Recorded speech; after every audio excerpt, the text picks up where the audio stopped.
السلام عليكم، ازيكم عاملين ايه؟ يا رب تكونوا بخير. تعالوا نشوف القرص الحلوه دي عاملينها ازاي. وقبل اي كلام كده تحطوا لي اللايك يا بنات، ولو حد جديد يعمل لي اشتراك في القناه. وتعالوا بقى كده نشوف القرص الحلوه دي عاملينها ازاي. وكمان نخش في الوصفه ونشوف المقادير. بداية كده رماس تعبانة كده ربنا يشفيها، كنت كاشفة عليها وجاية من عند الدكتور. حودت على الفرن واحنا معديين، قالت لي ماما عايزة قرص وجبنة. فدخلنا نجيب القرص اللي انتوا عاملينها، اللي انتوا شايفينها دي، والله العظيم ما بكدب عليكم. انا جايبة القرصة اقل منها يعني مش عارفة اقول لكم قد ايه، اقل منها بكتير. القرصة ب3 جنيه. فطبعا هي غالية جدا، 3 جنيه، والواحد عشان خاطر يشبع ياكله قد 5 منها. فقلت بقى اعملها في البيت. انا تاني يوم لما بنتي قالت لي انا عايزه حاجه افطر بيها، قلت لها تعالي بقى اما نعمل القرص. والله العظيم انا ما كنتش محضره اي حاجه زي ما انتم شايفين. انا كان عندي نص كيلو دقيق في التلاجة، وكمان خميرة، ونص كوباية زيت على سمنة أو زبدة على زيت اللي تفضليها، وربع كوباية من السكر. زي ما انتم شايفين كده، مقادير بسيطة خالص خالص خالص. وما شاء الله هتطلع معايا كمية كبيرة جدا من النص كيلو دقيق ده يا بنات. فيعني أوفر من بتاعة الأفران بكتير. شوفي بقى، يعني عشان تشبعي عايزالك بتاع 5 قرص. شوفي بقى 3 جنيه في 5 بكام. طبعا انا هنا جبت النص كيلو دقيق زي ما انتم شايفين كده. نزلت عليه بمعلقة كبيرة من الخميرة، وكمان بربع كوباية من السكر. زي ما انتم شايفين كده، وقلبته كويس قوي طبعا. وبعدين نزلت عليه السمنة على زيت زي ما انتم شايفين كده بالنص كوباية. وطبعا غلفت بالسمنة على زيت دول. غلفت كل الدقيق، خليت الدقيق اتشرب كويس قوي السمنة على زيت زي ما هتشوفوا معايا دلوقتي. يا ريت يا بنات ما تنسونيش في اللايك. ودي طبعا كوباية اللبن اللي انا هحطها بعد ما اقلب السمنه مع الدقيق كويس قوي، وما خليش ولا حبايه دقيق ما شربتش سمنه. زي ما انتوا شايفين كده يا بنات، القرص دي طعمها حلو جدا جدا جدا وطريه وهشه بطريقه. يعني انا والله العظيم ما حطيت فيها اي مقادير تانية غير اللي انتوا شايفينه قدامكم ده. دي كوبايه لبن دافيه، كان عندي لبن في الفريزر. غليته واخدت منه كوباية كده زي ما انتوا شايفين. كان طعم القرص دي تحفة تحفة تحفة. اللايك يا بنات بقى بالله عليكم، بتفعلوا على الفيديوهات بتاعتي كده. ولو حد جديد لسه مش مشترك في القناة يشترك. وما تنسونيش طبعا في كومنت حلو كده يحفزني ان انا اقدم لكم يعني كل جديد بإذن الله. وزي ما انتوا شايفين كده معايا يا حبايبي، انا غلفت الدقيق بالسمنه زي ما انتوا شايفين كده. دوت حوالي النص كيلو تقريبا بيبقى 3 كوبايات ونص من الدقيق. هنزل عليه دلوقتي باللبن.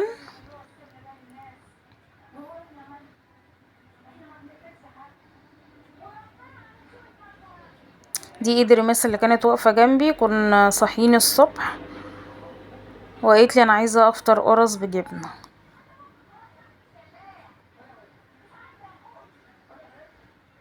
طبعا انا بنزل باللبن بالتدريج يا بنات، علشان خاطر الدقيق بيختلف من نوع للتاني. في دقيق ممكن ياخد الكوباية، وفي دقيق ممكن ياخد كوباية وزيادة. فواحدة واحدة كده وانتوا نازلين بالسوائل.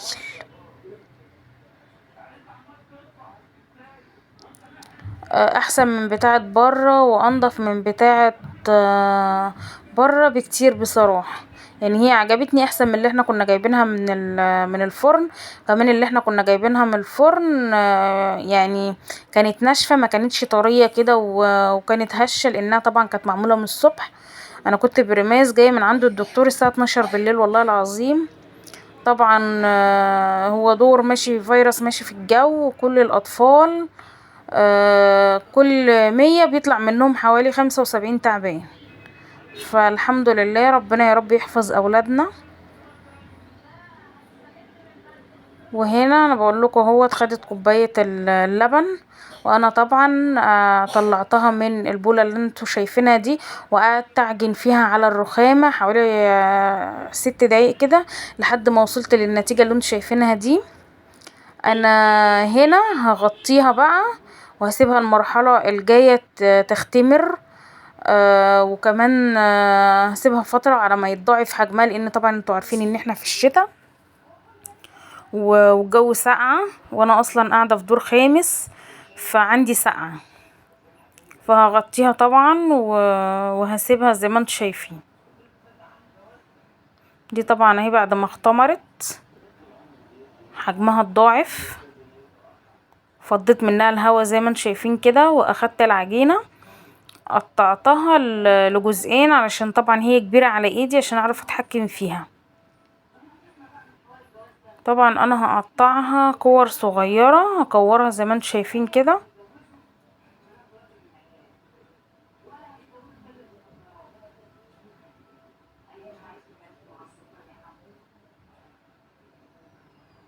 اتمنى الفيديو يعجبكم ويا ريت لو حد جربها يكتب لي في الكومنتات. هي مش مكلفة خالص خالص خالص يعني.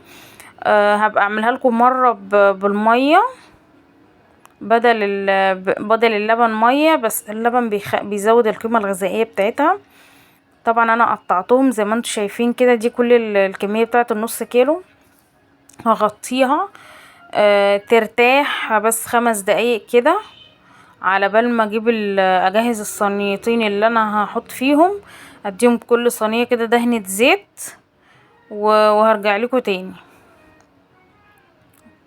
دي بعد طبعا ما سبتها 5 دقايق هفردها قدام منكم كده. عجينة مرتاحة ما شاء الله، عاملة زي الملبن ازاي.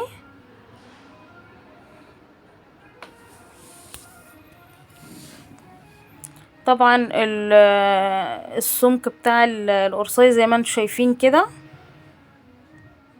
اللي حابب بقى يصغر العجينة عن كده، الكرة عن كده ماشي. اللي عايز على كده برضو ايه ماشي. كمان في المرحلة دي اللي حابب يحشي اي حاجة، عجوة مثلا او اي حاجة، في المرحلة دي هيفرد ويحط الحشوة ويلم عليها.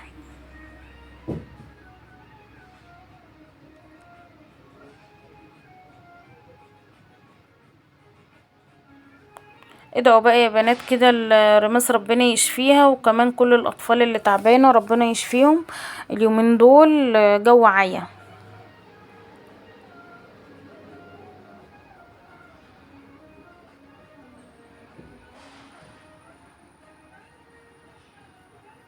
زي ما انتوا شايفين كده العجينة ما شاء الله جميلة. دول انا حطيتهم في 3 صواني يا بنات زي ما انتوا شايفين كده. دي اصغر صينية خالص خدت 3، ودي الصينية الكبيرة، ودي برضو الصينية الكبيرة في المدور. طبعا انا هغطيهم واحطهم وهركنهم على بال ما يختمروا وهوريهم لكم برضو. بس يا ريت ما نرقش القرصية قوي. يعني انا بالنسبه لي اللي انا كنت عاملاها جميله. بصوا ما شاء الله بعد ما اختمرت عامله ازاي. يعني بصوا مش قادره اوصف لكم قد ايه طعمها حلو وهشه جدا جدا وطريه جدا. وما شاء الله يعني يا دوب فطرنا بيهم.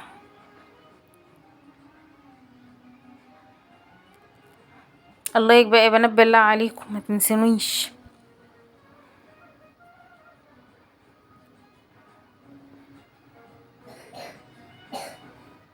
طبعا التسوية بتاعتهم انا كنت مشغله الفرن يا بنات من تحت بس.